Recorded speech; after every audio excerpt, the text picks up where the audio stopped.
বলছি দিদি, আমরা দেখতে পাচ্ছি মানে ইডি এখন আবার তৎপর হয়ে উঠেছে এবং বিভিন্ন নেতা নেত্রীদেরকে কি জিজ্ঞাসা করছে। আজকেও তৃণমূলের একজন হেভিওয়েট নেতার বাড়িতে সকাল থেকে রেড হচ্ছে। তো এই বিষয়টা যদি একটু বলেন, মানে কিভাবে দেখছেন?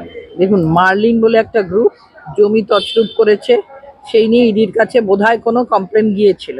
তো সেখান থেকে দেখা যাচ্ছে যে সল্টলেকের ডিসি পালও তার মধ্যে যুক্ত রয়েছে, এবং মার্লিন গ্রুপের সঙ্গে মনে হয় কোথাও একটা এদের বোধহয় যুক্ত রয়েছে দেবাশিস কুমার সেই সব জমি লেনদেনের মধ্যে। তাই জন্যেই হয়তো দেবাশিস কুমার, এবং উনি তো মেয়র ইন কাউন্সিল ছিলেন, হয়তো সেই কারণেই হয়েছে। কিন্তু যেটা খারাপ লাগলো, আমরা যাকে খুব ভালো মানে মনে করতাম এতদিন ধরে, রাসবিহারীতে এতদিন যিনি ছিলেন, শোভনদেব চট্টোপাধ্যায়, তার পার্টি অফিসও রেড করতে হলো। এইটা আমাদের কাছে একটু খারাপ লাগছে এই আর কি, কারণ তার নির্বাচনী কার্যালয় হয়েছে তো দেবাশিস কুমারের ওইখানটা, এটা আমাদের খারাপ লাগলো। কিন্তু জানি না মানুষটা, কারণ দেখুন একটা যদি বস্তায় একটা আলু পচে যায় বাকি আলুগুলোও পচতে থাকে, তো তিনি সেই বস্তার লোক বলে সেখানে সেইভাবে পচে গেছেন হয়তো। আর কুমার সাহার কথা এটা বলাই বাহুল্য, কারণ ইনি ওর আগে অনেক অনেক বেশি এতে যুক্ত। কারণ না হলে এই পর্যায়ে এলো কি করে? এই যে মানুষের সোর্স অফ ইনকামটা কি, যেখান থেকে মানুষের এত এত এত টাকা, এত এত পয়সা, এত এত বাড়ি গাড়ি হচ্ছে কি করে?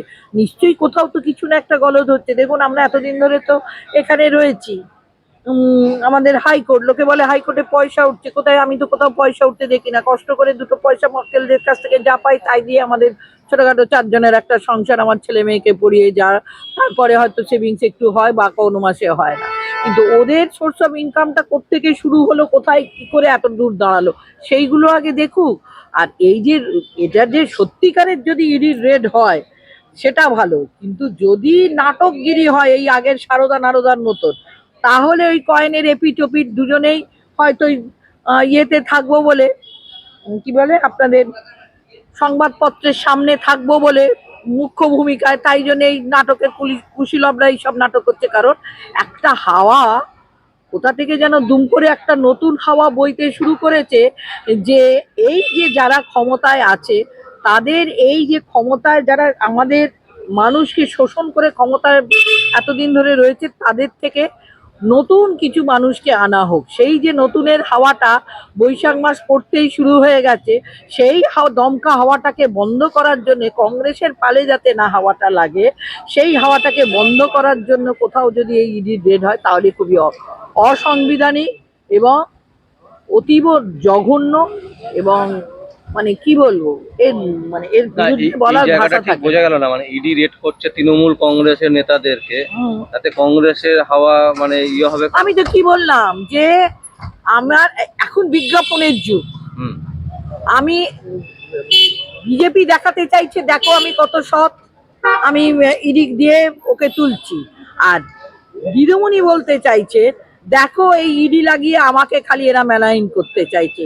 ফলে কি, এদের দুজনের মাঝখানে কংগ্রেসের যে প্রচার সেটা বন্ধ হয়ে যাচ্ছে, মানুষের কাছে কংগ্রেসের যে পৌঁছানো বিজ্ঞাপন মানে টিভি বা মিডিয়ার মাধ্যম দিয়ে সেইটা অনেকটা প্রয়োজন। এই যে যেমন আজকে আপনি এসেছেন ইডির ব্যাপারে খোঁজ নিতেন, আপনি কি এসেছেন যে কংগ্রেসের কি হালচাল কি বুঝি না, প্রথমেই বলছেন আপনারা ইডি কি করছে, তার মানে বিজেপি কি করছে বা তৃণমূল কি করছে, এই যে ব্যাপারগুলো। তো সেই ব্যাপারগুলোতে কোথাও যেন একটা কংগ্রেস বা বিরোধী বা তৃণমূল বা বিজেপির যে বিরোধী তারা একটু পিছনে পড়ে যাচ্ছে না?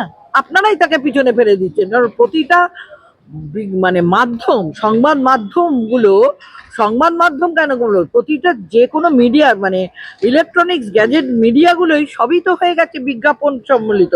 আপনি একটা ইউটিউব খুলুন, যে কোনো কিছু দেখতে যাবেন, ফার্স্টেই দেখবেন একটা পদ্ম ফুলের ছবি চলে আসছে। আবার একটা ইউটিউব খুলুন, দেখবেন ফার্স্টেই দেখবেন একটা জোড়া ফুলের ছবি চলে আসছে। এই জোড়া ফুল আর এই পদ্ম ফুল, এইগুলো দেখে যারা করবে ভুল, তাহলে আবার বাকি 5 বছর তাদেরকে পস্তাতে হবে। কিন্তু এইটাই তো মানুষের চোখের সামনে হয়ে যাচ্ছে না বারবার। আর একটা জিনিস জানেন তো, মানুষের মাথায় একটা জিনিস বারবার বারবার হ্যামার করলে সেইটাই মাথার মধ্যে ঢুকে যায়। যেটা গত 15 বছর ধরে এরা করে এসছে, তার আগে 34 বছর যেটা এরা করে বাকিগুলো করে এসেছিল, আর এই 2014 সাল থেকে যে বড় ফুল এই করে যাচ্ছে। বলছি, আমরা একদিকে দেখছি শুভেন্দু অধিকারীর প্রার্থী পদের বিরুদ্ধে মামলা হয়েছে কলকাতা হাইকোর্টে, হ্যাঁ, আবার আমরা দেখছি ওই কীর্তন করেন যে শিল্পী তার বিরুদ্ধেও একটা মামলা হয়েছে কলকাতা হাইকোর্টে, যে তার আবার প্রার্থী পদে- কৃষ্ণনগরের বিজেপি প্রার্থী তার এগেনস্টেও মামলা হয়েছে কলকাতা হাইকোর্টে। মানে এটা কি, মানে কি ব্যাপারটা ঠিক যদি একটু খুলে বলেন, কেউ তো বুঝতে পারছে না মানে বিষয়টা কি? হয়তো কেউ এভিডেভিডে সাপ্রেস করেছে কিছু ঘটনা, যেমন এভিডেভিটটা ক্যান্সেল করা উচিত। এভিডেভিটটা দেখে, আমি কৃষ্ণনগরেরটা দিয়েই বলছি, এভিডেভিটটা দিয়ে ক্যান্সেল করা উচিত বিজেপির প্রার্থী পদ, কিন্তু সেটা না করে তাকে ওকে করে দিয়েছে নির্বাচন কমিশন। সেই রকমই হয়তো এরা যে এভিডেভিট দিয়েছিল, সেই এভিডেভিটে হয়তো কিছু গলদ ছিল, অথচ সেটা ওভারলুক করে নির্বাচন কমিশন তাদের প্রার্থী পদ ঘোষণা করে দিয়েছে।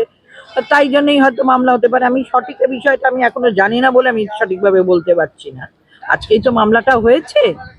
বলছি, গতকালকে আমরা দেখলাম যে মানুষের চার্জশিট প্রকাশিত করেছে কংগ্রেস, এবং একেবারে প্রদেশ কংগ্রেসের দপ্তর থেকে সেই চার্জশিট প্রকাশিত হয়েছে।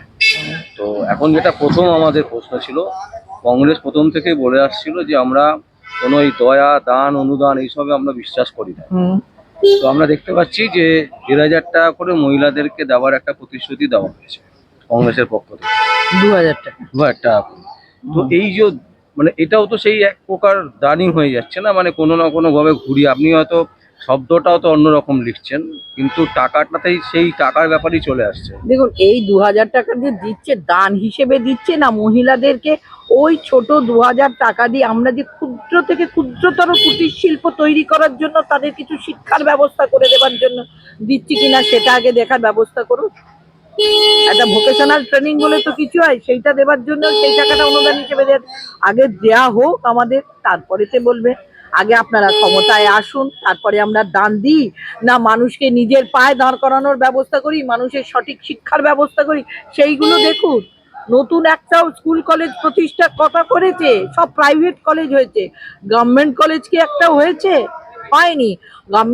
যেগুলো গভর্নমেন্ট কলেজ আছে সেইগুলোতে শিক্ষার কি হাল হয়েছে দেখুন।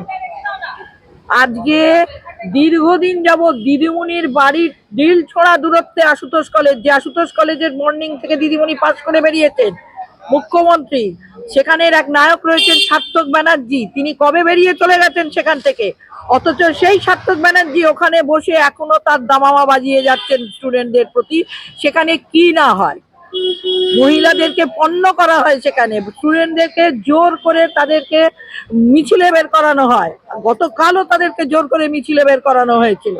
যে স্টুডেন্টরা বেরোতে চায়নি তাদের ওপর বলা হয়েছে যে তোমাদের সামনের পরীক্ষার সময় তোমাদের পরীক্ষা দিতে দেয়া হবে না, কারণ ওখানে স্টুডেন্ট ইউনিয়ন বলে কিছু নেই, সবাই সার্থক। কংগ্রেসেরই কয়েকজন, মানে আমাদের চ্যানেল দেখেন, আমাদের চ্যানেল কংগ্রেসের প্রচুর লোক দেখেন, তো অনেক কর্মীরা তারা লিখছেন যে বেশ কিছু জায়গায় মানে কেন্দ্রে, সেখানে পোস্টারিং বলুন, তারপরে ব্যানার বলুন বা দেয়াল লেখন বলুন, সেগুলো হচ্ছে না। বলছি এগুলো যদি না হয় তাহলে মানুষের কাছে আপনারা পৌঁছবেন কিভাবে? এটা হয়তো, হ্যাঁ, এটা যে ঠিকই বলেছেন, কিছু জায়গায় আমাদের পোস্টারিং এখনো হয়নি, ব্যানার পড়েনি, ফেস্টুন পড়েনি। হয়তো আমাদের কিছু জায়গায় কর্মীর অভাব হতে পারে, অথবা তাদেরকে ভয় দেখানোরও হতে পারে যে এবার পোস্টার মারা হয়েছে, সেখানে ছিঁড়ে দেওয়ার ব্যাপারটাও থাকতে পারে। আমি যেরকম দেখলাম শ্রীরামপুরেতে আমার প্রেসিডেন্ট দাঁড়িয়েছে, তার পোস্টার ছিঁড়ে দেওয়া হয়েছে। এই যে পোস্টার ছেঁড়ার কালচারটা, এটা তো আমি 2010-এ যখন আমি দাঁড়িয়েছিলাম আমার ক্ষেত্রেও দেখেছি, যে 2010-এ 3 নম্বর ওয়ার্ড বেলগেছিয়ায় আমি দাঁড়িয়েছিলাম, সেখানে আমার পোস্টারে গোল গোল করে ব্লেড দিয়ে কেটে দেওয়া হয়েছিল। আমার মুখের সামনে ঠোঁটের গোড়ায় সিগারেটের ছ্যাঁকা দিয়ে তাকে গোল করে দেওয়া হয়েছিল। আমার পোস্টারের মধ্যে অর্ধেক করে দেওয়া হয়েছিল। এইরকম যদি করতে থাকে, বা ফ্ল্যাগ লাগালে ফ্ল্যাগ যদি খুলে ফেলে দেয়, তো এখানে তো একটুখানি, যেহেতু হ্যাঁ আমাদের কর্মীর সংখ্যা তো আগের চাইতে অনেক কম, কারণ দেখুন স্রোতের বিপরীতে কেউই হাঁটতে চায় না, সব স্রোতের দিকে। কারণ একটা নৌকা যখন পালতোলা নৌকা স্রোতের দিকে যায় তখন তত্তরিয়ে যায়, তাতে কি হয়, মাঝি দাঁড় বইবার যে ইয়েটা মানে এনার্জিটা, শক্তিটা কম ক্ষয় হয়। তার ফলে তাই সবাই লোকে গড্ডালিকা প্রবাহে গা ভাসিয়ে দেয়, যার ফলে আজকে বাংলার এই অবস্থা হয়ে যাচ্ছে। স্রোতের বিপরীতে চলতে গেলে তখনই একটু অসুবিধে, ফলে সেখানে একটু লোকজনের সংখ্যা কম হয়। কিন্তু তাহলেও কংগ্রেস কিন্তু পিছিয়ে নেই। কংগ্রেস যখন 294টা সিটে দাঁড়িয়েছে, অতএব 294টা সিটেই কংগ্রেস লড়ছে, এবং 294টা সিটেই তারা সমান লড়াইটা দিয়ে যাবে। বলছি সংবাদ বিভাগ একটা সমীক্ষা বের করেছিল, দেখেছেন কিনা জানি না, তাতে বলা হয়েছে যে কংগ্রেস এই পশ্চিমবঙ্গে যদি নির্বাচন ঠিকঠাক করে হয় তাহলে 16টি থেকে 16টির বেশি আসন কংগ্রেস পেতে পারে। হ্যাঁ, এটা আপনি অবশ্যই। কিভাবে দেখছেন? না, অবশ্যই এটা তো পজিটিভ দিক। শুনুন, একটা প্রথমেই আমি বললাম যে নতুন বছরে একটা বিশাল হাওয়া একটা কিন্তু কংগ্রেসের পালে লেগেছে, কিন্তু সেই হাওয়াটাকে দমিয়ে দেওয়ার জন্যই এরা এই নাটকবাজিগুলো করছে। ফলে 16টা আপনি বলেছেন, মানে 16টা তো অবশ্যই পাবে, বেশিও পেতে পারে। কিন্তু একটা সময় হয়তো দেখাও যেতে পারে কংগ্রেস একটা ফ্যাক্টর হয়ে দাঁড়াচ্ছে, এটাও হতে পারে। বলছি কলকাতা সংলগ্ন কি কোনো আসন পেতে পারে, মানে আপনার কি মনে হয়?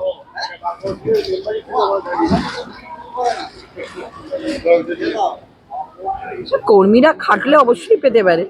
এখন যে যত ভালো পরীক্ষা দেবে সে তত ভালো রেজাল্ট পাবে, এটা সবাই জানে। তাহলে পরীক্ষার আগের প্রিপারেশন, পরীক্ষার সময়ের যে লেখনী, সেইগুলো যত ভালো তো হবে তিনটে তত আসন বেশি বলছি যারা খুব পরিশ্রম করছে, বেহালা পশ্চিম, তারপর হচ্ছে আপনার চৌরঙ্গি, আর এদিকে হচ্ছে মানিকতলা, আর এদিকে হচ্ছে আপনার রাসবিহারী করছে, রাসবিহারী। রাসবিহারী করছে। ভবানীপুরে তো হাই প্রোফাইল জায়গা হয়ে গেছে, সেখানে তবু আমাদের জেলা প্রেসিডেন্ট উনি যথেষ্টই প্রচার করছেন, ওনার সাধ্য মতন উনি চেষ্টা চালিয়ে যাচ্ছেন। আশুতোষও যথেষ্ট আমাদের ছাত্র পরিষদের লিডার ছিলেন এবং বর্তমানে তিনি প্রদেশ কংগ্রেসের জেলা সাধারণ সম্পাদক। উনি যথেষ্ট লড়াইটা দিয়ে যাচ্ছেন এবং প্রতিদিনই উনি মানুষের কাছে যাচ্ছেন। মানুষ তাকে দুহাত ভরে তো দেখতে পাচ্ছি, যেটা দুহাত ভরে আশীর্বাদও করছে। বেহালা পশ্চিমটাও করছেন। মানে কলকাতার আশেপাশে কোনো সিট আসবে কি, মানে কি মনে হচ্ছে? দেখা যাক, মানুষ যদি ভোট দেয় নিশ্চয়ই আসবে। তাও মানে আপনি কি মনে গণদেবতার কাছে আমাদের তো সর্বদাই আমরা চাইবো আমাদের আশীর্বাদ করুন ওনারা। ওনাদের আশীর্বাদটা যদি সেভাবে আমাদের উপর কনফিডেন্স বর্ষিত কতটা হয়। পাচ্ছেন আপনি? আপনি তো একজন কংগ্রেসের লিডার, মানে নেত্রী, প্লাস হচ্ছে কলকাতা হাইকোর্টে প্রতিদিন আসছেন, আপনি বিভিন্ন জেলা ঘুরছেন, মানে আপনার একটা আইডিয়া মানে কি হতে পারে? কলকাতা সংলগ্ন কি কোনো একটা সিট কি বেরোবে এবারে? দেখা যাক, মানুষ এটার ভবিষ্যৎ 4 তারিখ এটার উত্তর দেবে। আর 29 তারিখ মানুষ যদি ঢেলে ভোটটা দেয়, অবশ্যই আমরা জিতবো।